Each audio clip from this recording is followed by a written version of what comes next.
Okay, pay attention to what is about to be said.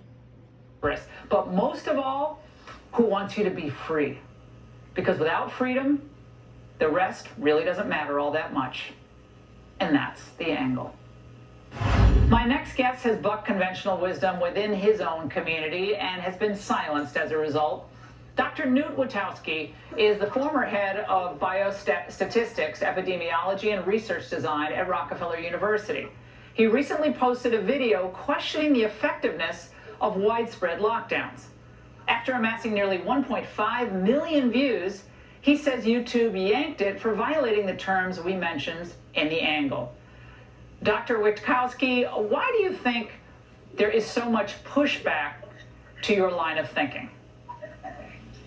I think because so many people have invested so much of their ego, and so they have a problem to acknowledging that maybe it was a bit too much. Well, when you think about this, Dr. Witowski, there are a lot of reputations, a lot of money, a lot of status that is tied to a particular way of thinking. But a friend of mine the other day said all great medical discoveries have come with someone kind of bucking the trend, whether it's in research or in just thinking about proper responses. Is that a decent point? Yeah, I think it is. And what we see here is that now so many people are directly or indirectly depending on money from the government that this in itself is restricting freedom of speech.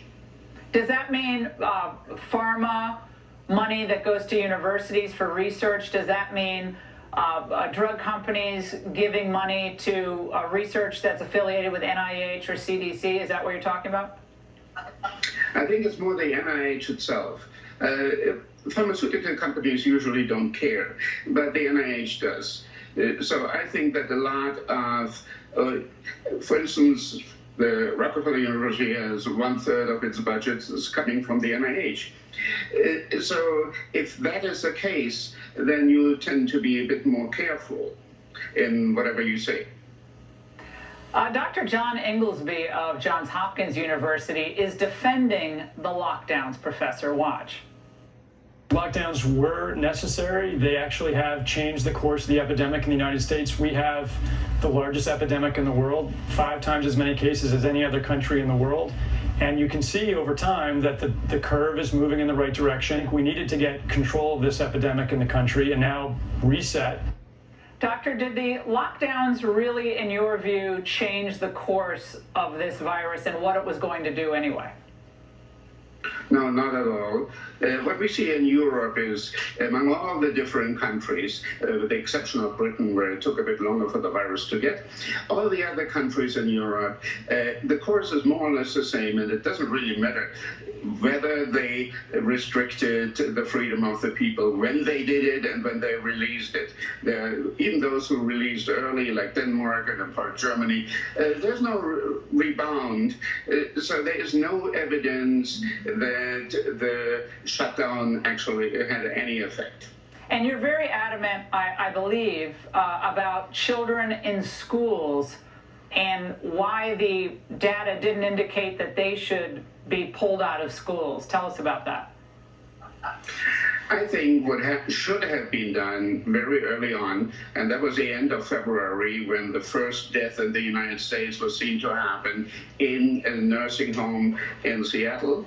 What should have happened at that point in time, all nursing homes should be isolated, but the schools should be kept open. What happened was the opposite. The nursing homes were kept open and the schools were closed. And from the perspective of an epidemiologist, that doesn't make any sense because children, we knew that, have a very mild phenotype only.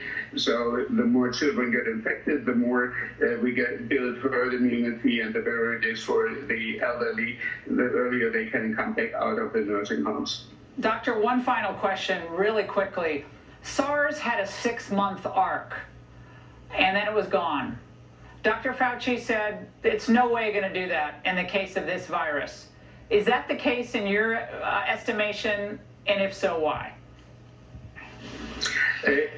respiratory disease epidemics, and this is just one of those. They come and last about 2 weeks, they peak, and they go for about 2 weeks. In a large country, it lasts a bit longer, in a smaller country, a bit shorter. But after 3, 4, 5 weeks, the whole thing is over. We have immunity, and we don't have to think about it anymore. Dr. Witkowski, I hope you keep speaking out. I think it's so essential. And thank you so much for joining us exclusively tonight. You're welcome. And Florida, Georgia, and Texas have been open